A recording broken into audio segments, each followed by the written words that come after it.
अगर आपकी एज 20 के आसपास है तो फिर अगर आप भी हर महीने KFC डोमिनोज में जाके दोस्तों के साथ खाना या PVR आइनॉक्स जैसे मल्टीप्लेक्स में जाके मूवी देखना कम करके एटलीस्ट ₹500 पर मंथ सेव कर सकते हो तो उसी पैसों से एक दिन आप भी करोड़पति बन सकते हो। सुनने में मजाक लग रहा है? क्या आप जानना चाहोगे कैसे? शेयर मार्केट में इन्वेस्ट करके। लेकिन यार मैंने तो सुना है शेयर मार्केट में इन्वेस्ट करना जुआ खेलने के बराबर होता है। कितने लोगों का कितना पैसा डूब जाता है। नहीं भाई, मेरे लिए तो बैंक ही ठीक है। वर्ल्ड के तीसरे सबसे अमीर इंसान वॉरेन बफेट, जिन्हें द विज़र्ड ऑफ इन्वेस्टमेंट के नाम से जाना जाता है, वो जिसे अपना गुरु मानते हैं वो है बेंजामिन ग्राहम। और बेंजामिन ग्राहम का लिखा हुआ बुक द इंटेलिजेंट इन्वेस्टर पढ़ने से पहले मैं भी आप ही की तरह सोचता था। और अगर आप इस चैनल के पुराने सब्सक्राइबर्स में से एक हो तो मुझे यकीन है आपको मुझ पे इतना तो भरोसा ज़रूर होगा कि मैं कभी भी आपको कोई जुआ खेलने का सलाह नहीं दूंगा। मैक्सिमम लोग शेयर मार्केट में इन्वेस्ट नहीं करना चाहते क्योंकि इसमें रिस्क होता है। कैसे उसी रिस्क को हम चाहे तो ऑलमोस्ट ज़ीरो कर सकते हैं, और शेयर मार्केट के बारे में ऑलमोस्ट ज़ीरो नॉलेज होने के बावजूद भी कैसे शेयर मार्केट में इन्वेस्ट करके करोड़पति बना जा सकता है, वही आज मैं आपके साथ इस वीडियो में प्रूफ के साथ शेयर करने वाला हूँ। अब रही बात बैंक में सेविंग्स अकाउंट में पैसा रखने की, तो क्या आपको ये चीज़ मालूम है, आप जो पैसे बैंक में अपने सेविंग्स अकाउंट में जमा कर रहे हो उस पैसे की मदद से बैंक तो दिन ब दिन अमीर बनता जा रहा है, लेकिन आप एक्चुअल में गरीब बनते जा रहे हो। इंडिया में इन्फ्लेशन रेट है ऑन एन एवरेज 6%। मतलब आज आप जितना चीज़ ₹100 में खरीद पा रहे हो वही सेम अमाउंट ऑफ चीज़ अगले साल खरीदने के लिए आपको ₹106 चाहिए होगा। लेकिन बैंक में सेविंग्स अकाउंट में इंटरेस्ट कितना मिलता है? 4%। मतलब आज अगर आप बैंक में ₹100 जमा करते हो तो एक साल बाद आपको बैंक से ₹104 वापस मिलेगा। लेकिन एक साल पहले जब आपने बैंक में ₹100 जमा किए थे तब आप उस ₹100 से जितना चीज़ खरीद पाते वही सेम अमाउंट ऑफ चीज़ अब आपको ₹106 देके खरीदना होगा। मतलब आपको ₹2 का नुकसान हो गया। दूसरी तरफ आपके उसी ₹100 को बैंक ने दूसरे किसी इंसान को 12% इंटरेस्ट रेट से लोन पे दे दिया। मतलब एक साल बाद उस इंसान को ₹112 बैंक को लौटाना पड़ा। अब उस ₹112 में से बैंक ने आपको ₹104 लौटा दिया। मतलब आप ही के ₹100 को काम में लगा के बैंक ने तो ₹8 का प्रॉफिट कर लिया, लेकिन वही आपका ₹2 का लॉस हो गया। मतलब बैंक दिन ब दिन अमीर बनने लगा और आप गरीब। अब आते हैं शेयर मार्केट की बात पे। शेयर मार्केट आखिर है क्या? ये काम कैसे करता है? तो मान लीजिए आप किसी कंपनी के मालिक हो।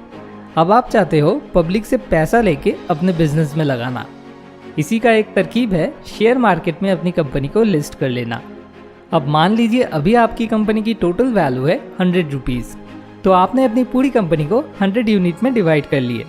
मतलब हर एक यूनिट की वैल्यू ₹1।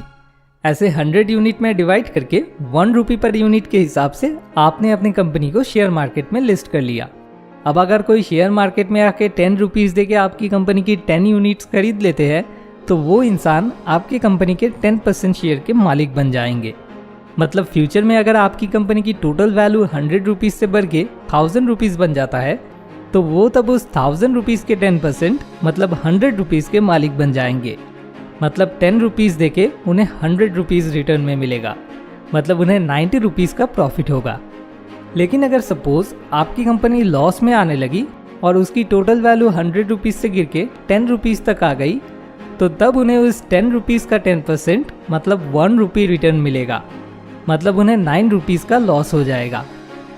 तो अगर आप शेयर मार्केट में इन्वेस्ट करोगे तो हमेशा उन्हीं कंपनीज में करना चाहोगे जिनका फ्यूचर वैल्यू प्रेजेंट वैल्यू से काफ़ी ज़्यादा होने वाला है, क्योंकि तभी तो आपका प्रॉफिट होगा, नहीं तो लॉस हो जाएगा। तो शेयर मार्केट में हज़ारों कंपनीज में से सही कंपनी चूज़ करना ये एक बहुत बड़ा रिस्क होता है। अब इस रिस्क को कैसे कम किया जाए?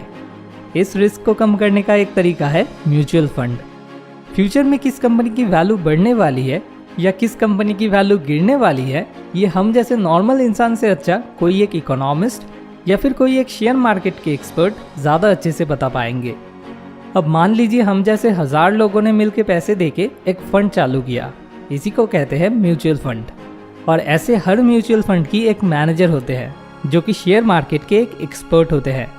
इन फंड मैनेजर्स का काम है उनके एक्सपीरियंस के मुताबिक हम सभी के पैसे को ऐसे डिफरेंट कंपनीज में इन्वेस्ट करना जिन कंपनीज की फ्यूचर वैल्यू प्रेजेंट वैल्यू से काफ़ी ज़्यादा होने वाली है। मतलब हमारे लिए कंपनी चूज करने का काम फंड मैनेजर ने कर दिया और उसके बदले टोटल फंड का जितना प्रॉफिट होगा उस प्रॉफिट में से एक छोटा सा परसेंटेज, शायद 1 या 2% उन्हें सैलरी के हिसाब से मिलेगा। मतलब आपने बस पैसा दिया और बाकी का काम जैसे कि खबर रखना, फिर उस हिसाब से सही टाइम पे सही कंपनीज में इन्वेस्ट करना, ये सब आपके लिए फंड मैनेजर ने कर दिया। क्योंकि वो एक शेयर मार्केट के एक्सपर्ट है, इसलिए आप उन पर भरोसा कर ही सकते हो। और वो भी यही चाहेंगे कि आपका प्रॉफिट मैक्सिमम हो, क्योंकि प्रॉफिट जितना ज़्यादा होगा उस हिसाब से उनका अर्निंग भी बढ़ेगा। तो ये काफ़ी अच्छा तरीका है। अब यहाँ पे प्रॉब्लम ये है कि चाहे आपका फंड मैनेजर कितना भी बड़ा एक्सपर्ट क्यों ना हो, फ्यूचर में क्या होने वाला है वो कोई भी 100% गारंटी के साथ नहीं कह सकते। मतलब आपका फंड मैनेजर का प्रेडिक्शन भी गलत हो सकता है। तो ये भी एक काफ़ी बड़ा रिस्क है। तो अब इस रिस्क को कैसे कम किया जाए? इस रिस्क को कम करने का तरीका है इंडेक्स फंड। हमारे इंडियन शेयर मार्केट की 2 इंडेक्स है, निफ्टी एंड सेंसेक्स। इसमें से निफ्टी इंडेक्स इंडिया के top 50 companies and Sensex index India के टॉप 30 कंपनीज को इंडिकेट करता है। जिस वजह से अगर आप किसी इंडेक्स फंड में इन्वेस्ट करते हो तो आपका वो पूरा पैसा उस इंडेक्स के अकॉर्डिंग इंडिया के ओनली टॉप कंपनीज में इन्वेस्ट होगा। और सबसे बड़ी बात, ये इंडेक्स कभी फिक्स्ड नहीं रहते हैं। अगर कोई कंपनी लगातार लॉस में जाने लगती है तो वो इंडेक्स के टॉप 50 कंपनीज के लिस्ट में से बाहर हो जाती है और उसकी जगह जो कंपनी प्रॉफिट में चल रही है वो वहाँ अपनी जगह बना लेती है।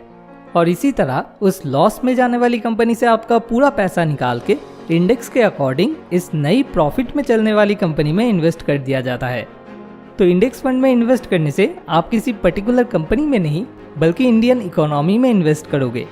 जिस रेट से इंडेक्स की वैल्यू इंक्रीज होगी यानी कि इंडियन इकोनॉमी बढ़ेगी, करीब उसी सेम रेट में आपको अपना रिटर्न भी मिलेगा।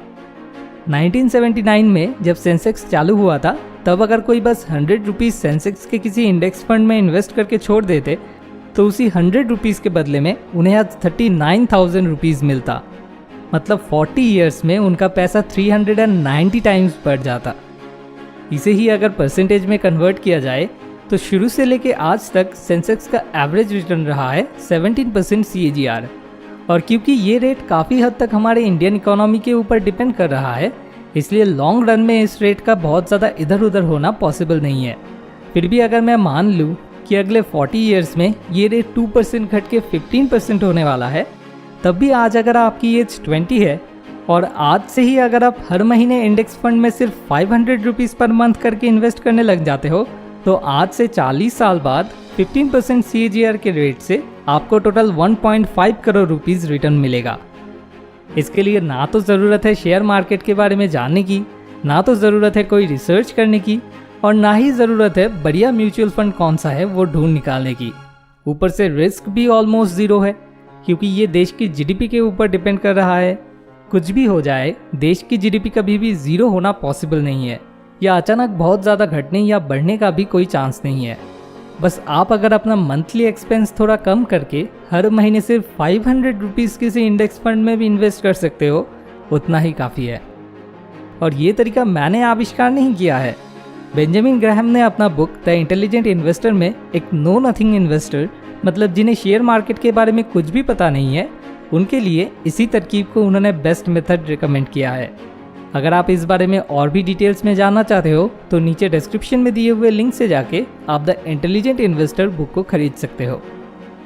अब आखिर में आपसे एक छोटी सी रिक्वेस्ट, अगर इस वीडियो से आपको इतनी सी भी मदद मिली हो तो इसे ज़रूर अपने दोस्तों के साथ शेयर कीजिए ताकि वो भी अपने पैसे को सही तरह से इन्वेस्ट कर पाए। Thanks for watching. More wisdom, more solution, better life.